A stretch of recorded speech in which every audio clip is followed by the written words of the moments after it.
নমস্কার বন্ধুরা, চলে এসেছি গৃহপ্রবেশের নতুন একটি আপডেটস নিয়ে। আজকের গল্পের শুরুতেই আপনারা দেখতে পাবেন মোহনা যখন বাইরে যাওয়ার কথা বলে তখন টোনা বলে যে তুমি দা ভাইকে নিয়ে যাও না। তখন মোহনা বলে না না, তার কোনো দরকার নেই, আমি একাই যেতে পারবো।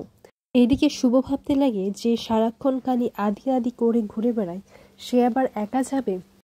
শুভর সন্দেহ লাগাতে শুভ একটা প্ল্যান করেছে, আমাকে মোহনাকে ফলো করতে হবে। কিন্তু এর জন্য সবার সামনে শুভ বলে যে আসলে আমার একটা জরুরি কাজ আছে। এরপর বাড়ির সবাই বলে এই তো তুমি দেরি করে এলে, আবার এক্ষুনি চলে যাবে। তখন আদ্রিত বলে থাক না, লাকি চাক না, ওর তো পার্সোনাল কাজ থাকতেই পারে। তখন আদ্রিতের বাবা বলে যে তুই একটু লাকির বিষয়ে বেশি কনসার্ন হচ্ছিস না। তখন আদ্রিত বলে না বাবা, সেরকম কিছু না, আসলে ওর তো কাজ থাকতেই পারে, আর সে না হয় চলেই আসবে, আর কেশবকে আমি দেখাশোনা করে রাখবো। এইদিকে দেখা যায় মোহনা একটা ক্যাফেতে গিয়ে বসে, আর সেখানে কারোর সাথে কথা বলছিল, কিন্তু শুভ দূর থেকে কিছু দেখতে পাচ্ছিল না আর না কিছু শুনতে পাচ্ছিল। আর মোহনা একজনকে থ্যাংক ইউ বলে, আর কাকেই বা থ্যাংক ইউ বলছে। তাই শুভ সেই কথাগুলো শোনার জন্য পাশে গিয়ে বসে আর মেনু কার্ড দিয়ে তার মুখটা ঢেকে রাখে। এরপর শুভ দেখতে পায় যে তাহলে আকাশের সঙ্গে সত্যি সত্যি মোহনা দেখা করতে এসেছে, আর মোহনা আকাশকে থ্যাংক ইউ বলছে। আকাশ বলে তোকে আবার থ্যাঙ্কস কেন বলতে হবে বলতো, আমি তো তোর পাশে সব সময় আছি, তুই আমার বোন, আর আমি চাইবো যে সব সময় তুই ভালো থাক। কিন্তু না চাইতেও একজনের জন্য খুব খারাপ লাগছে, মানে যার কোনো দোষই নেই সে সব যন্ত্রণা কষ্ট সহ্য করতে হচ্ছে। আমি কোনোদিনও চাইনি যে আমার জন্য কেউ এতটা হার্ট হোক, কিন্তু আমি কি করব, আমার কাছে তো কোনো উপায় নেই। তখন মোহনা বলে তুই শুভলক্ষ্মীর কথা বলছিস তো? আমার মনে হচ্ছে কি জানিস তো, শুভলক্ষ্মীর নিয়ে তোর মধ্যে সেই সফট কর্নারটা না এখনো রয়েছে, তাই তুই শুভলক্ষ্মীর কথা এখনো ভাবছিস। আর যে চলে গেছে তার কথা কেনই বা ভাবছিস? আর তুই এসব ছাড়, আমি এখন যাই, আমার কোথাও একটা যাওয়ার আছে। এরপর মোহনা সেখান থেকে চলে যায়, বেরিয়ে পড়ে। আর এইদিকে ওয়েটারের সঙ্গে শুভর ধাক্কা লেগে আকাশ তাকে দেখে ফেলে, বলে যে একে তো আমি কোথাও দেখেছি। তারপর শুভকে দাঁড় করিয়ে দেয়।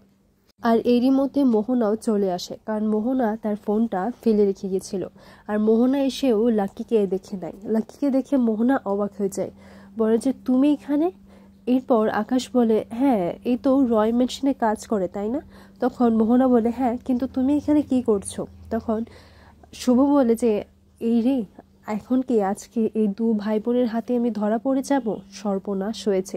তখন শুভ ম্যানেজ করে সে একই কথা বলে যে আমার একটু কাজ ছিল তাই।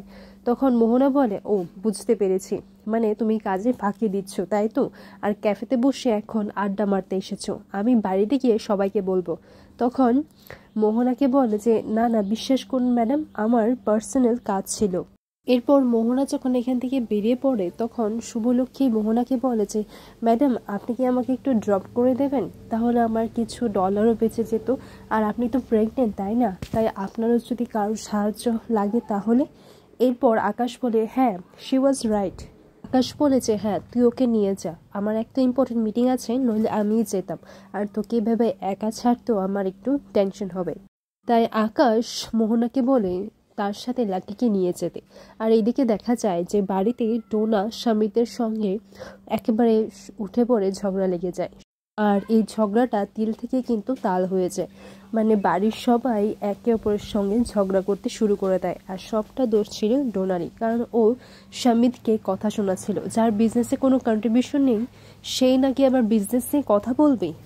আর এইদিকে দেখা যায় শুভ মোহনাকে জিজ্ঞাসা করে যে আপনি কোথায় যাবেন ম্যাডাম? তখন মোহনা বলে যে এই লাকি তো দেখছি আমার পিছেই পড়ে রয়েছে, শোনো তুমি কিন্তু এই বাড়ির মেড, বুঝতে পেরেছো? তাই কোথায় যাচ্ছি কী করছিস সেটা তুমি আমাকে জিজ্ঞেস করবে না, তাই মেডের মতোই থাকো। তখন শুভ গিয়ে দেখতে পায় যে মোহনা তো ডক্টর দময়ন্তীর সাথে দেখা করতে এসেছে, আর যদি উনি দেখে ফেলেন শুভকে তাহলে তো উনি চেনে যাবেন আর বলে দেবেন যে শুভলক্ষ্মী প্রেগনেন্ট।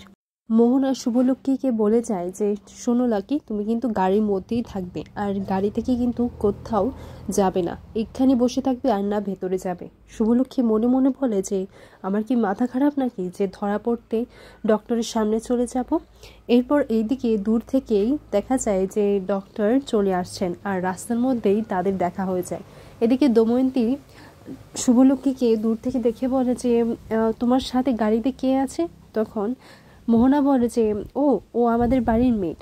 এরপর দময়ন্তী বলে যে ও আচ্ছা, আমি ভেবেছি যে আমার পেশেন্ট হবে হয়তো। আগামী পর্বে দেখা যায় যে আদ্রিত মোহনাকে সবার সামনে বলে যে তুমি সত্যি করে বলো তো যে তুমি কখনই কোনো মিথ্যে কথা বলোনি, সেটা তোমার বুকে হাত রেখে বলো। এরপর মোহনা বলে আমি যদি কোনো মিথ্যে বলেও থাকি তাহলে সেই মিথ্যেটা আমার সাথেই চলে যাবে, আমি সবার সামনে আমি নিজেকে শেষ করে দেব। তোমরা কেউ আমাকে বিশ্বাস করছো না, তাই তো ভাবছো যে আমি মিথ্যে বলছি। তখন শুভ এসে সবার সামনে বলে যে ঠিক আছে, তুমি যা করতে চাইছো সেটা করো। এরপর শুভ এসে বলে ঠিক আছে, জ্বালাও আগুন।